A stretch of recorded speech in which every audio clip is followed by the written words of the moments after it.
Black African power. Black power.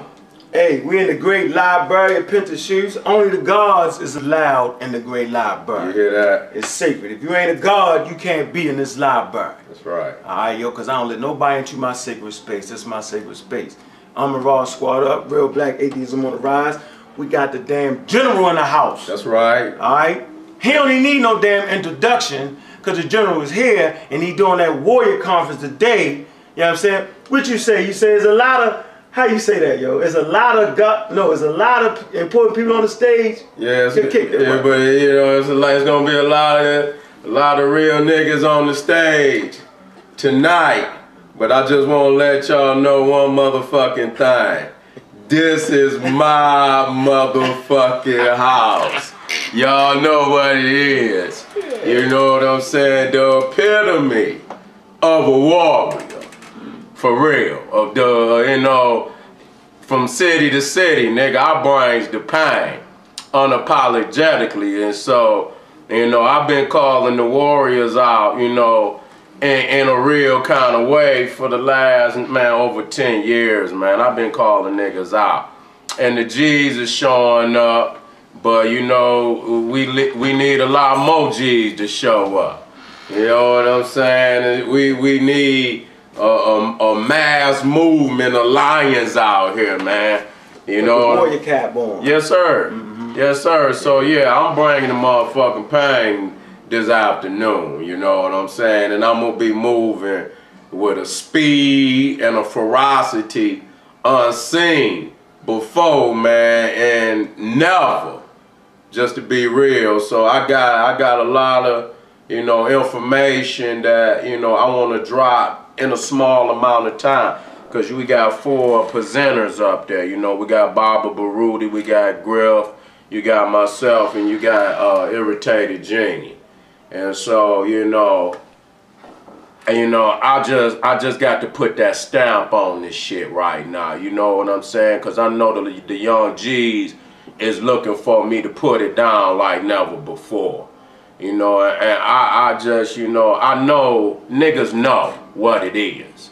You know, I'm a real street nigga, and I'm going to leave it there. And that ain't to be saying that I'm, you know, but I'm, you know, I'm there on the battlefield.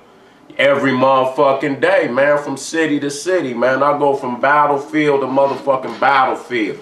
You don't see me sitting up with no suits and ties on and shit, perpetrating the motherfucking fraud like I'm a field general, and I like to add that, dog. I had to put that shit out there. Some niggas, all they do, they generals, but they behind the walls and shit, you know. I'm the type of, so I'm like a ancient African king, nigga. I rise out with my army, you know what I'm saying?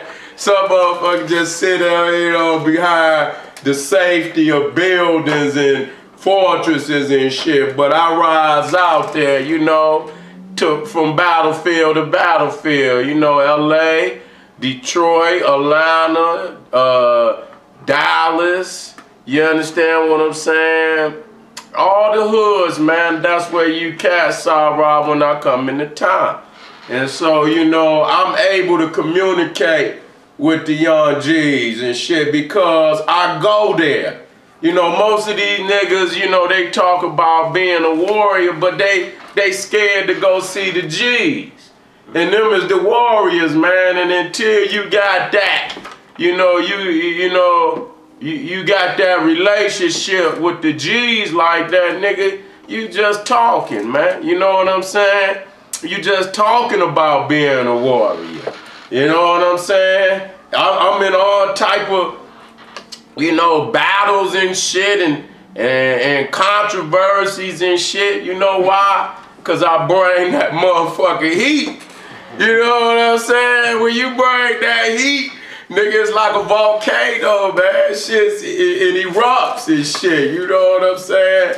And so that's the only way, man, that you can, you know, you got to bring that shock theater. You know, so Sara shock theater, man. You know, yeah, you only got a small amount of time to be on this battlefield, you know? And so you trying to, You know, you trying to wake up as many minds as you possibly can while you here. And it's gonna come a time where some more young lions gonna come up and they gonna vie for power. It's gonna be a long time for that happen. You understand what I'm saying? Cause I'm a very vigorous, and my main nigga is so you know, you can't even see past me, nigga. You can't even see the future until I step out the motherfucking way, nigga. You know what I'm saying? So I'm gonna be leading on this battlefield, man. I mean, goddamn, man, it's gonna be a while, and I can't wait, you know, to pass it down. But you know, the G's need me out here, man. I love them, man, and I'm there for them and shit. And I just want to, you know, be able to provide them with that information that they need to win. You know, that's what it's all about. It ain't about no egotism or nothing, yo. You know, a general soldier is like his sons. You know what I'm saying? And you ain't gonna lead your sons and your soldiers out there without the capability of victory, man. And I wouldn't lead you out there like that, you know? All that yip yapping and shit, that shit don't mean nothing. Half these niggas that talking about they warriors, they ain't even rolled, man. If you ain't rolled in the hood, you ain't put in no work, nigga. That's warrior shit today. You know what I'm saying? You saying if a nigga ain't got no street credibility? He ain't got no street credibility. He ain't no warrior, man. Because I mean, that's the rites of passage today, man. You know what I'm saying? The real motherfucking talk, man. Cause you got to see motherfuckers in real time. You got to see motherfuckers in real time under pressure, nigga, and how they respond, man. And you know, I done been out there in them streets, man, and I done had niggas yapping, dawg, before a nigga take that trip. Oh man, but when you see the motherfuckers in action, nigga, I had to literally save niggas, man. I literally had to save niggas like, nigga, look here, bring your motherfucking ass on. You know what I'm saying? No man left behind type of shit. You know what I'm saying? You out there niggas fumbling, you know, because niggas don't train. Niggas don't train for that type of shit, you know? And they run their silly ass out there in them streets, nigga, and a lot of time, them streets is unforgiving, nigga. They unforgiving, and so that's the battlefields of today. That's where the war is being waged. When you look at the white man, I'm gonna just be real. Me and the God right here, it's intellectual sides to us. But the white man ain't really waging the war on us like that. You know what I'm saying? He waging the war on the young G's in the street. And it's for a reason, because they the biggest threat. We in both worlds. But you got some niggas that's strictly book learned niggas. Mm-hmm. You know what I'm saying? And ain't nothing wrong with that, but at the same damn time, it have to come a point where that information, it builds up in you the energy to make the correction. And a lot of niggas still they know the information, but yet they still got the fear of the white man down in their heart. You know what? Because a lot of people, they ain't been under fire. That's right. I know I personally been under fire. You know, I know what it feel like to be in a shootout. Adversity. I already know how I'm going to react to right. it. I know what it feel like to be shot. You know right. what I'm saying? I understand the whole dynamic. I'm not saying I'm tougher, but what I'm saying is if it got to go down, I know I'm ready for that. I'm right. in shape for that, you know what I'm saying? And just my mental is there. Right. You feel me? So we see a lot of brothers and sisters, they real book smart, but they can't walk through the streets. And that's why I appreciate you. Because real recognize real. We say it all the time, a real nigga recognize a real nigga. That's right. And since you've been down here, I made sure you met nothing but real thorough niggas. That's right. You know what I'm saying? Because that's how you got to move in this world. So, I mean, it's important. So what you think about this? Let's jump that. What's that? I ain't got to tell him. William Leo Hansberry, man. Who that? That's the God, man. William Leo Hansberry did a lot of research in Africa, especially Ethiopia, under the reign of Haile Selassie. and he really put that stamp on the Ethiopian culture. You know, this man was coming up in the university when they didn't even have degrees, man, for the talent that the man had. You know what I'm saying? Like, you know, PhD in African study. They didn't even have this man set the blueprint, man, for what it is to have a PhD in African studies. But, you know, at the time that man was coming up, I mean, they didn't even have the qualifications to get a man what he deserved. But he was doing a lot of, him and J.A. Rogers did a lot of research over in Africa, man, you know. And I'm talking about years at a time. We're not talking about no man just flipping over there, you know, just doing some fly-by-night research. Howard University, right? He started that first study program. Yeah, he did. Yeah, he did. He had to set down the blueprint, you know, for cats to even be able to get a PhD in African studies like that. So, yeah, the brother was, I think he was invited over there by Haile Selassie. You know what I'm saying? Oh, John G. Take that. John G. Jackson, the God, man. John G. Jackson is the elder to Dr. Ben and Dr. Clark.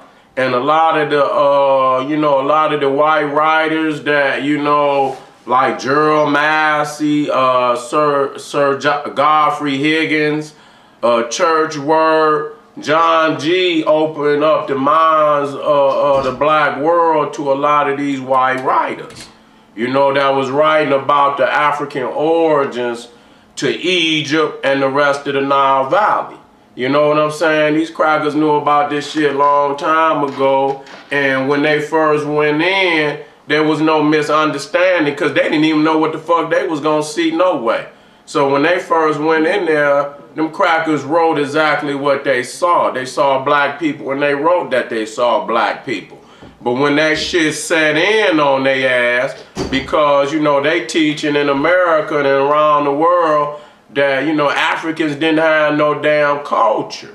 You see what I'm saying? So now they had to create what you call Egyptology to wash away the fact, man, that they didn't, so many of they white writers then wrote that Egypt was black. You know what I'm saying? And so John G. is most definitely one of the core teachers that you need on your shelf. He is one of the core teachers. You feel me? He's in that top 5.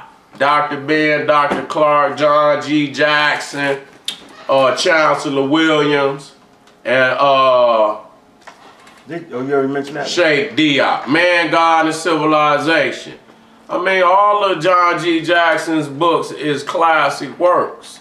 And what you're going to see is what he do for you if a church word or a mass seat or Sir Godfrey Higgins is a little, you know, because these motherfuckers writing in some English, you know what I'm saying, some old English era. You know, some of them are English writers.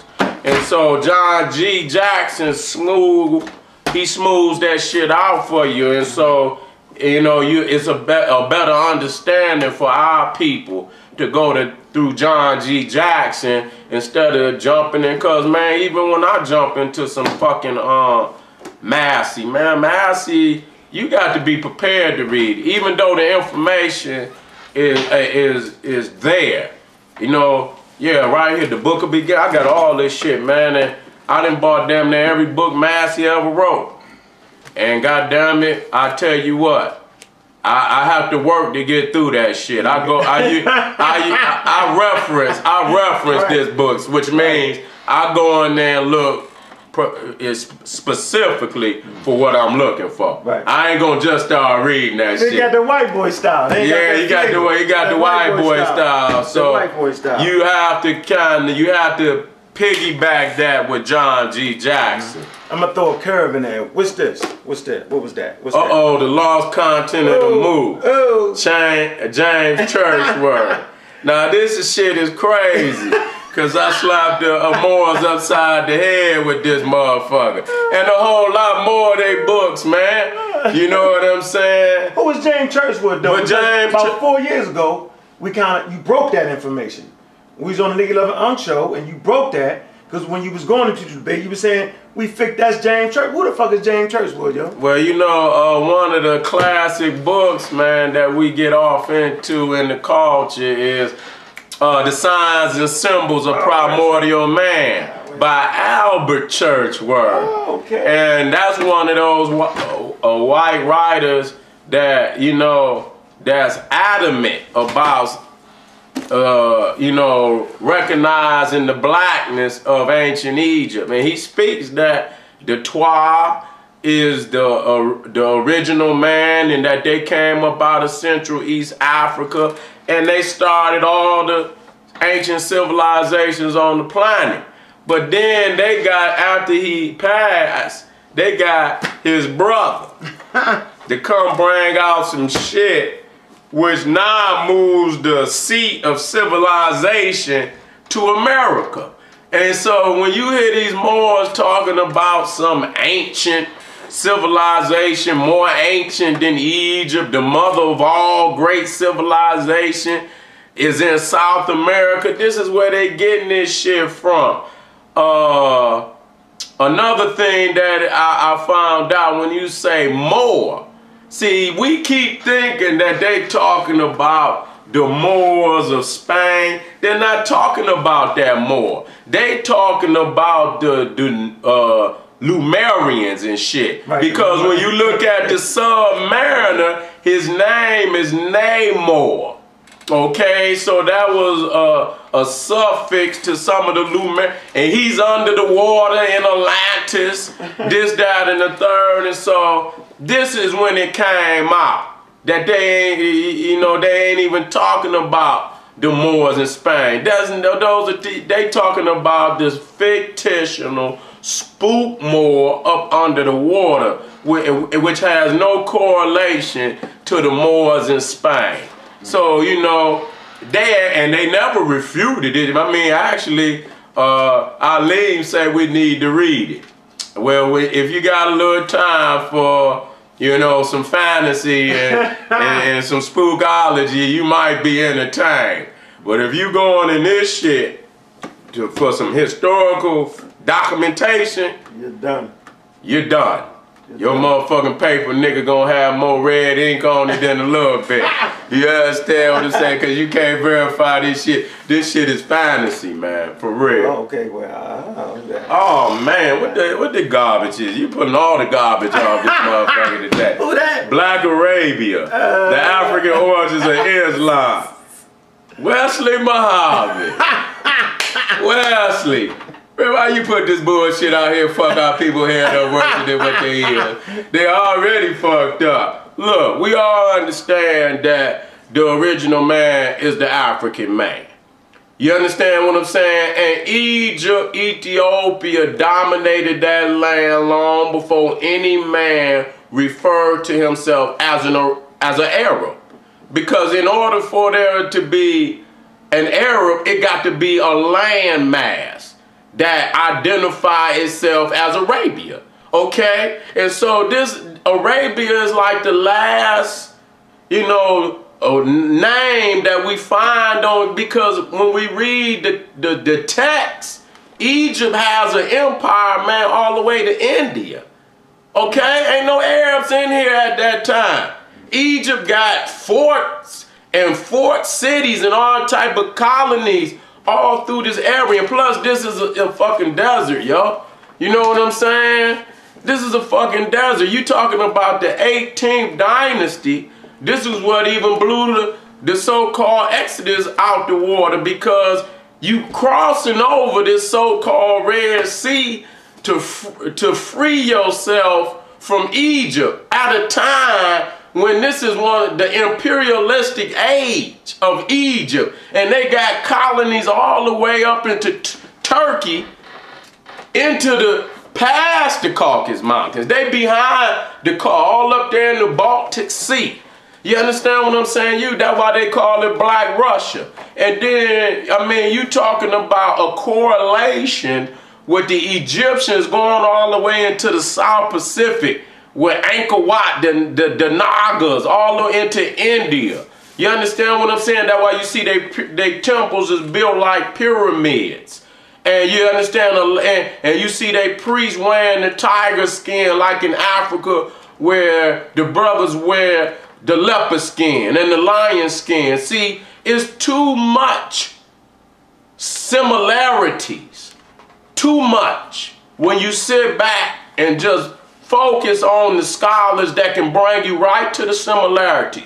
Those are not coincidences, because you're dealing with a people's spirituality, which are the deepest expressions of a people. So these ain't just frivolous thoughts coming out of nobody's mouth. And so when you have so many deep expressions, you know, and so many similarities that correlate across the culture, you know that it's a strong connection when you're dealing with a powerful teachings such as the ancient mysteries. The mysteries is deep. You're not going to just up and come up with these type of teachings without deep thought for a very, very long time, because a lot of it is scientific, which would have taken people thousands of years to even come up with the science. And so they integrated their mythology into the science. And though the mythology, you will say, well, oh, you know that's mythology, Seti, but the science up under it is what put the stamp on it. You know, because we got mythology just like everybody else. Right. But it's the science up under the mythology. It ain't just the myth, it's the science and the mythology combined. You know what I'm saying? Because when you look up there and you got the 7 stars of Orion's belt, and you got them pyramids aligned with the 3 stars of the star system of Orion, but then you got the 3 stars in his belt that correlate to the pyramids of Giza. See, now the story of Osiris in the sky, that's the mythology part. But the fact that these damn pyramids is aligned to them 3 stars in his belt, see, that's no mythology, that's the science part. You understand what I'm saying? Then you have this science all over the African world. You got the Asian Kushites and you have the African Kushites. You know, they brothers, they woolly head, and that's what, you know, I brought out with Naga the nigga. Y'all got to quit looking at them Dravidians, them straight-haired Dravidians, thinking that they are the original peoples of the land. That's not true. The woolly-haired African is the original Naga. Okay, when you look at the ancient Buddhas, they are woolly head. And what people have to understand is that Buddha was a prince of the tribe of Naga, man. He was baptized by the Nagas. So you got, when you go to them ancient statues, you see that they woolly hair. You know what? I'm going to drop that on niggas tonight. I am. I'm going to be dancing so quick, I'm going to be moving on their head. And I'm going to hit these niggas up the side their head with so much facts in a small amount of time. Niggas going to be like, God damn, boy, Seti, you know, this nigga done jumped all around the world. He dealt with the warriors. He dealt with, because you got to deal with civilization. Okay? Niggas got to know what they fighting for. You know, so I always take you back to the heart of our people, bring you down, show you your greatness, show how you done fail from grace, from your position as gods on the planet, and show you what you got to do, man, to get back up on top. And when you look at Egypt, when you see them carve shit out the walls, more times than not, that's that information they really don't want you to see. Because they know those are key factors that kept you on top. And the first thing they go in there and carve that woman out of there. Because they know if you got that black man, if you got that black woman on your side, 10 times out of 10, you gonna win. Because she gonna bring the children in line. You understand what I'm saying? To be in correlation with you if you in correlation with her. She gonna do that. You ain't even got to worry about that. She gonna make sure that that happens. She gonna teach them at birth to be in harmony with you. You understand what I'm saying? So all you have to do is respect your woman, and they know that. You know what I'm saying? So that was one of the places that they went, and one of the sciences that they went into to destroy that. because they knew that that was one of the foundational teachings in our culture that kept us on top. Wherever you see them carving that science up out the wall, they know it was something in that they didn't want you to see. And so you got to study the ones that they carved out the wall. You got to study that even more profound than anything. And no matter what they do, man, the information done been released. Okay? We know this shit late. They hit you, after they figured it out, they hit you with this shit real late in the game. Right here in this book, Black Genesis, right? It's not from one of the gods, it's a white boy. Yeah. But, the document on page 240 and 243, right? It's talking about the pyramids. It's the Great Pyramid and Zep Tepi. It's talking about the alignment right here. Yeah. That brother said the God just spoke of. Okay, to document that for you. All right, and they also talk about in the pot of clay where you find the oldest star circles that align with the Orion's belt and all that. That's right. Predate Egypt, right? Yeah. Now we also talked about this burial right here. You talk about the signs, how the signs moved in burials. Well, here you go right here. We see in the fetal position, right? The fetal position. All right, this is the fetal position. I don't know if y'all can really see that. Where you bury, if you look at a child, what's the science behind that? Where you look at a child, because I mean, you don't really have a male deity of international, national note until Ptah. Ptah is like the first masculine deity of note, national note. All before that is the goddess. And so, because the concept that between the black woman's legs is heaven. Heaven is between the black woman's legs. So at that time, when you return back into heaven, you was returning back into the great mother. And so as you came out of your mother's womb when you was born, spiritually you was going back up into the womb of the great mother to be reborn again into the next spiritual life. And so you will see the dead was buried in a fetal position, just like you is in your mama's stomach before you born. And so that's a key factor, that they was going back up into the great mother. That just, you can't, and it's millions of them. You know, that's the key. This ain't no one or two. You don't even get a man on what they call the horizontal into Imhotep, Zozier. But Imhotep and Zozier, all before Zozier, the pharaohs was buried in the fetal position. And then when Zozier came the craft. Imhotep is the first grand master of the craft. And so when the craft came in Egypt, not up the river, but in Egypt, okay, and then you start to see the pharaohs buried on the horizontal, okay? You see them buried on the horizontal. That's a good ass, hey man, that's some good clarity on the goddess, right? And yeah. Clarity on the male deity. I don't think we kind of heard it quite put that way before. That's very interesting. And then we talked about this picture right here, right? I'm not going to tell them where it's at yet, right? I showed them the burial. Yeah. Right? The same burials you can find in Neolithic Egypt.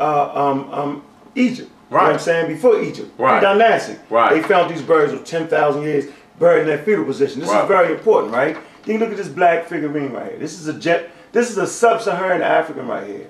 It's jet black, right? And I'm going to tell you right now, right? This is an archaeological book right here, right? Right? Good book. Get it. Solid work. But it's in Turkey. It's in Turkey. It's in Turkey. They show the fetal position in Turkey at 10,000. So who the hell is doing their thing at 10,000 BCE? You got to take it back to Mother Africa and see how these Africans migrate out in Turkey and Anatolia. This is before anything called Israelites, Hebrew, Bible, Greek, any of that shit. You know what I'm saying? You got these Africans to spread out, but those burial practices, right? Those, and then we showed the great bull. Then we also talked about the great bull, right? Real fast. Let's picture real quick. The Mother Hathor, the feminine deity, the cow, right?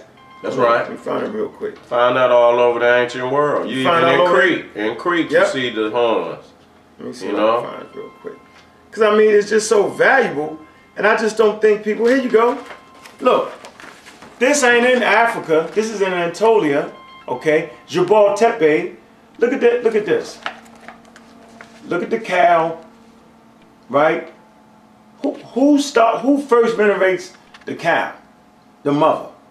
Look at these are jet black figurines right here. This ain't no brown. These are sub-Saharan Africans. That's right. Okay, you're not in Turkey and jet black and didn't come from Africa. Because it's zone 2. That's right. You know what I'm saying? Zone 2 don't make jet black people. Right. Okay, let's get to the steps. But the first to venerate the bull, right, is in Neolithic Africa. That's right. Okay, now Wesley make that bullshit and try to act like the great bull comes from Saudi Arabia some damn where. And this bullshit work we just put up, that was a good joke too. The great bull come from Saudi. Bull. Right. I wonder where the fuck he was drinking water at. Right. Man, Arabia only got a couple goddamn animals, man, and them motherfuckers, you can see the camel then evolved into the type of animal it is based on the fact it wasn't no water. That motherfucker got humps on his back to store that shit just in case he gets stuck out in that motherfucking desert for a minute. He got some reserve. So, you know, animals evolve based on the geographical region. And so, I mean, bulls graze, man, and, you know, you got to have graze. So you ain't going to have no large amounts of animals in Arabia at all. You're going to have small amounts of animals. And if they moving through that motherfucker, they moving on the edge where it's some type of water, but they trying to get the hell up out of there as soon as possible because there's no graze, there's no water to feed no large population of humans or animals. You see what I'm saying? And so when you talking about Turkey though, man, you talking about a part that's Northeast Africa. You know what I'm saying? That early area was populated by Ethiopia. Even when you're dealing with Troy, if you study the history of Troy, and the king of Troy was Pyrrhus, and you know, but his brother was Cephas, the king of Ethiopia, and people don't read that story, man. You know, even Andromeda, Perseus. You know, when you watching the Clash of the Titans, Andromeda was an Ethiopian princess. So you talking about Perseus and Andromeda, they gave birth to the Persian race. So even there you see that in the history of all those peoples, their matriarch is an African woman, bottom line. And so Cephas sent something like 10,000 soldiers to Troy to help Pyrrhus fight against Agamemnon. Okay, Agamemnon. So he sent soldiers there for his brother. They was brothers. So if his brother is Cephas, the king of Ethiopia, which means that they were Ethiopians. So the Ethiopians was in that land long before any of the modern cultures that you see. And when you talking about Israel, you talking about the Arab, you're talking about the influx of nomads up out of the Caucasus Mountain area.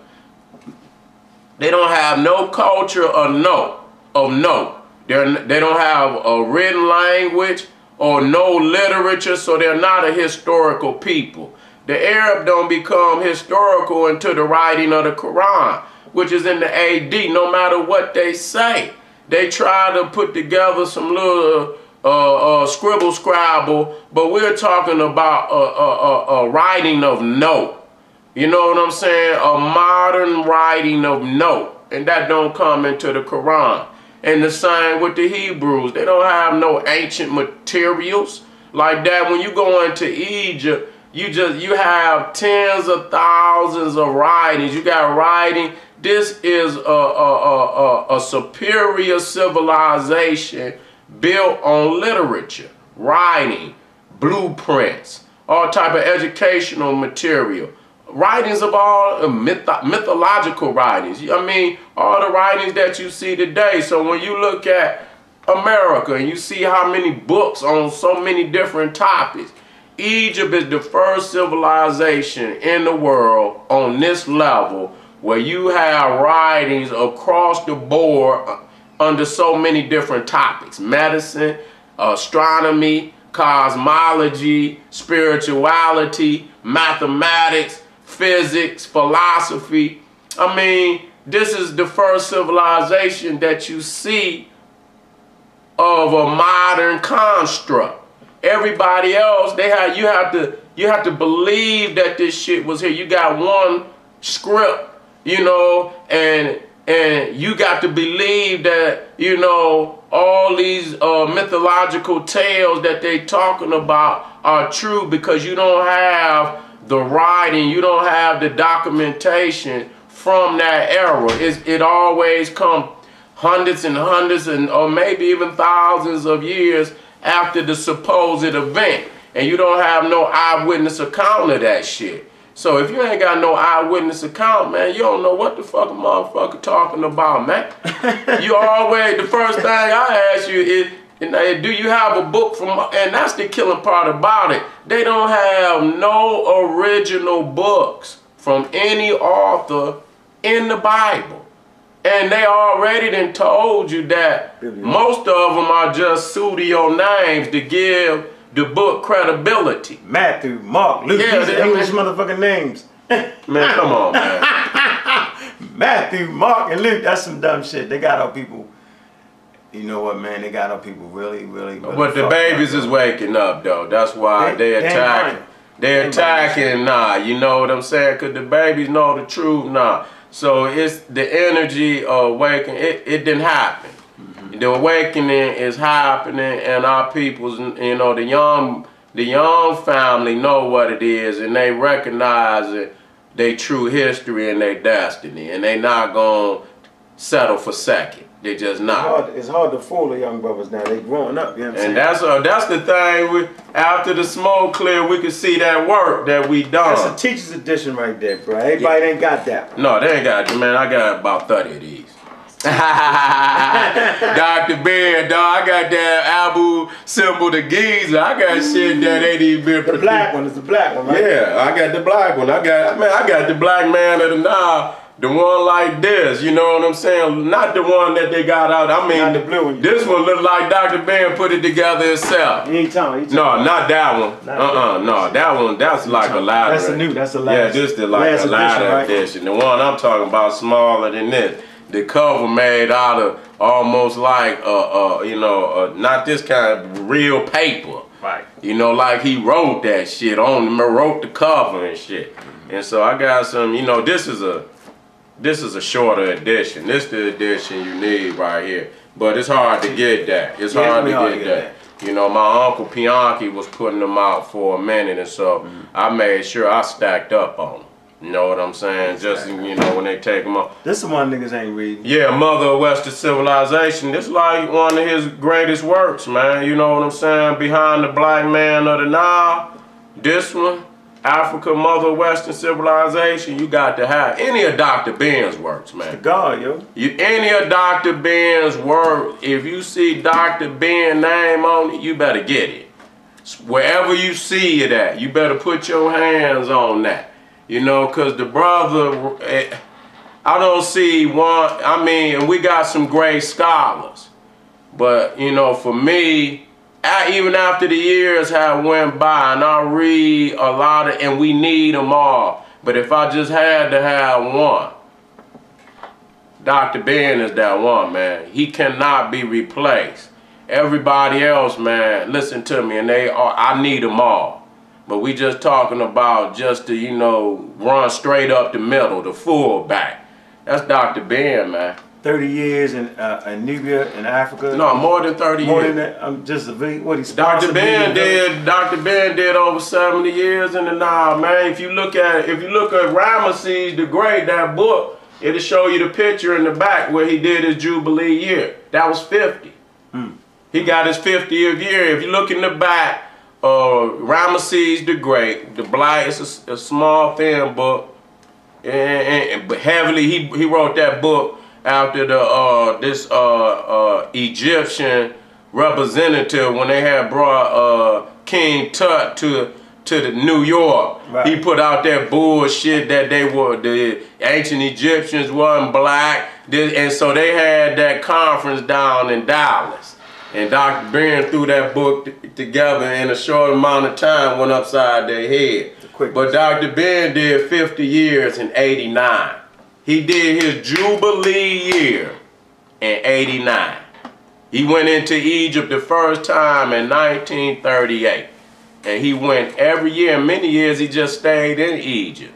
So he did. Yeah, he sponsored a village. He actually paid for a village to sponsor a Nubian village. This is shit people ain't doing. Yeah. He also taught at that Arabic college with Al Qazir.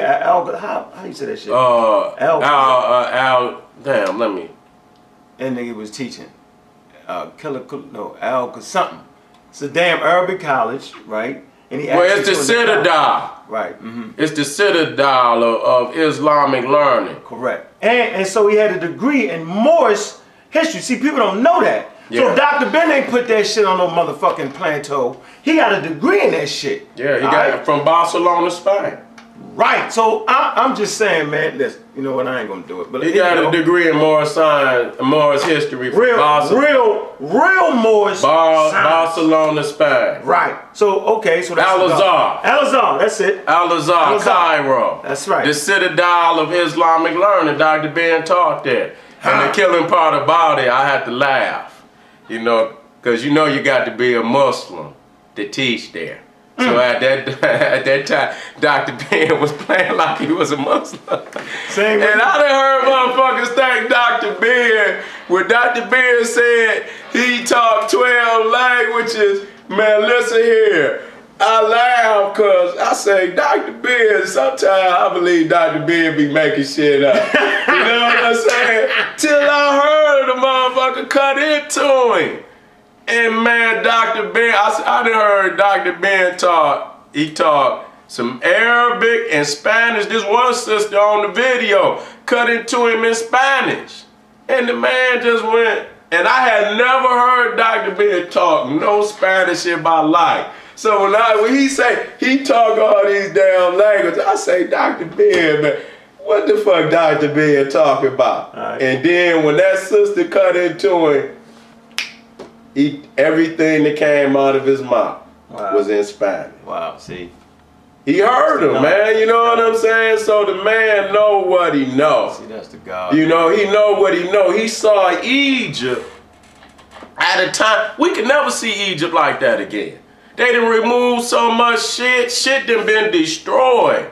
Repainted over. Yeah, so you'll never be able to see every year, every second, every minute that go by and the enemy is still on the land, you losing shit. You know what I'm saying? So okay, so that's a God, all right, and he's planning firmly, and that's why we stay fucking undefeated around here. I want y'all to know. That's why we stay undefeated, because we stand on the shoulders of the gods, and gods raise gods. Okay, that's right. A Hebrew can't raise you because a Hebrew, they pray to the gods. All right, let's get that straight. The Hebrews pray to the gods. That's right. The Christians pray to the gods. Right? The Muslims pray to the gods. What the hell y'all think the holies of holies is? Let's talk about that real quick. I want to talk about the holies of holies. What's the holies of holies, Seti? Where is the first documented holies of holies that most niggas ain't never been to? What are we talking about here? The holies of holies. But when you talking about the holies of holies in the Egyptian temples, see, the temples is the embodiment of the woman. You understand what I'm saying? And so the womb, the most sacred part, is the womb. You understand? That's the holy of holies. When you go up and that sacred blackness inside of the woman womb, when you go into the holy of holies in the temple, when you go all the way up into the most inner sanctuary, that's the holy of holies. That's where you will find the gods. And only the high priest is allowed in there. Okay, now I got an opportunity to get close. But nobody, you supposed to still respect the wishes. And nobody, not even the Pharaoh was allowed in if he wasn't the Grand Master. You see, if he wasn't the high priest, he wasn't allowed in. And so the temple is only a representation of the woman. You know what I'm saying? And so when you talking about the holy of holies, I mean, when you go to the church and you come into the innermost sanctuary, like even when you come into St. Peter's, when you get into the deepest part of the church, that's their holy of holies, right there. up under the throne of St. Peter's. See, they ain't gonna believe you, yo. Right here, Time Life magazine, goddamn it. No news, U.S. News, and World Report, Sacred Places, special issue, right? They got the Jesus Christ on the front, right? That's right. I want y'all to look at this real quick. They're gonna tell you where the Holies of Holies is, where's the oldest sacred place on the planet, right? Watch this, what they say. The first, as soon as you open up the damn article, this shit is falling apart. The first spot they got right here is what? The towering tribute to the gods, right? That's We're talking about Karnak. Look at that. This shit falling apart, yo. Alright? Y'all talking crazy, yo. That Hebrew shit is flagrant. Flagrant fouls. You're on flavor time. I promise you, yo. Look at that. Okay? That's where you find the Holies of Holies at first. Right? The sacred mountain. The whole 9 yards. Nubia. Ammon, the mountain is there. That's right. You know what I'm saying? You find the oldest mud structures. You know what I'm saying? The Holies of Holies. Y'all crazy.